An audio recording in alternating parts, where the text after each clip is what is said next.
اور پیاس، اور اب جون کا رمضان ہے تو بھوک پیاس عروج پر ہوگی، اس سے آگ بھی عروج پر ہوگی۔ اس آگ میں جو میرے اندر جلتی ہے بھوک اور پیاس کی وجہ سے، اس میں اللہ کیا کرتا ہے؟ اس میں اللہ روزانہ پچھلے سال کے گناہ ڈالتا ہے اور جلاتا ہے۔ آگ جل رہی، گناہ ڈالو جل گئے، ڈالو جل گئے، ڈالو جل گئے، ڈالو جل گئے، ڈلتے گئے ڈلتے گئے ڈلتے گئے، آخری روزے پورے سال کے جتنے گناہ تھے سارے جلا کے اللہ اسے پاک صاف کر دیتے۔ چل میرا بندہ موج کر، پچھلے سب معاف، سب معاف۔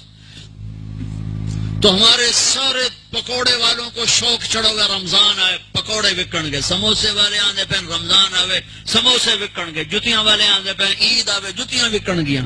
وہ کسی کو یہ شوق ہی نہیں کہ بخشش ہوگی، اللہ راضی ہوگا، جنت ملے گی، اللہ کی محبت میں بھوک لگے گی، اللہ کے عشق میں پیاس لگے گی۔